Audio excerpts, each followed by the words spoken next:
So our next performer, she's not a guest, she's actually part of our community. This is Joy VicMurray. She is going to read an original piece.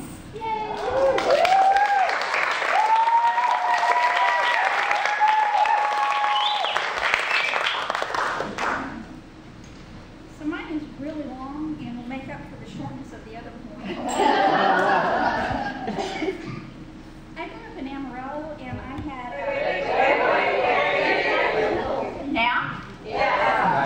I grew up in Amarillo and my grandparents had 7 kids and they loved kids, and so they have lots of grandkids, and this poem is about being a kid in the summer at their house and playing with all of the other kids. And I won't say any more about it because it's long and self-explanatory. Laughing and dancing to the music we only can hear, birds singing from the air, the drumbeat of our own hearts beating out the tattoo rhythm to dance to, as the sun shines down, highlighting our summer blonde hair. We run and play all day, one hand on the pole of the gas light in the front yard, running in a circle as fast as we can. We spin round and round until we can run no more and simply fall down to watch the sky spinning and dancing while we catch our breath. Another one up, second and third turns, sometimes even a fourth one. Resting, we sat in a patch of clover, looking for hours for the one lone 4-leaf clover we know is there, but we never find. We're quiet and sharing as only kids can be, but we realize we're hot and we go tearing through the house, a mad dash to the brown old refrigerator with the freezer on the bottom, an endless supply of popsicles, any flavor you can want. Take those messy things outside to eat. So to the back porch we retreat, sitting on the stairs. And it's ever so sweet, the cool taste sliding down our throats, dripping on hands and arms, legs and clothes. The sprinklers set in the front lawn, and we're told to cool off. We run and dance through the cool, wet drops, rinsing off the sticky and the heat. Relays we play all day, and kids from up and down the block come to join in. No worries. By the time the day is done, our clothes will be dry. Let's not forget the old weeping willow tree out by the street.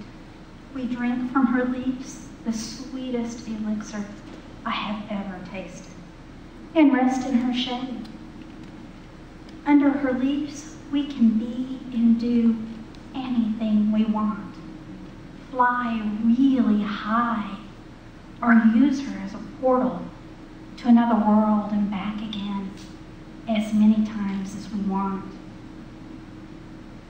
Whatever we can conceive underneath her, we can do or be. We can even see the fairies.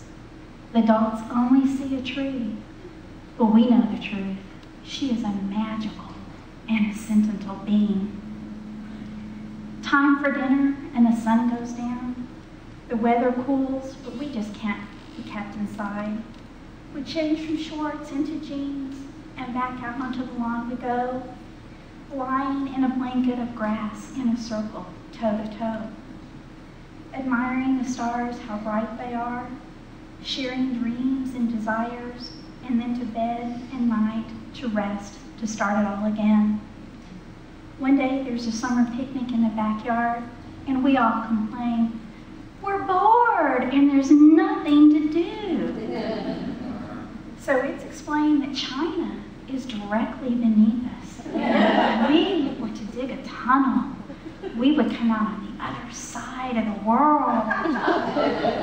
Out come serving and tablespoons, and an army is deployed. Hours of strategy and planning, and summer days of spooning the earth away until we grow bored and move on to the next adventure. Years later, at another picnic, a small child asks, "Why is there a round dent in the earth?" And I explained, when we were kids, we were going to dig a tunnel to the other side of the world. Children gather around, faces light up with possibility. Out come the spoons. The army is reassembled. And the dent grows an inch or two deeper. I look around and I see on the faces of the ones who were kids with me, the memories of those times come forth. I realized when we were young, we were dancing in the sun, collecting rainbows and memories. And all we need to recapture those days is a backward glance to bring all the happy times back from the summer dance.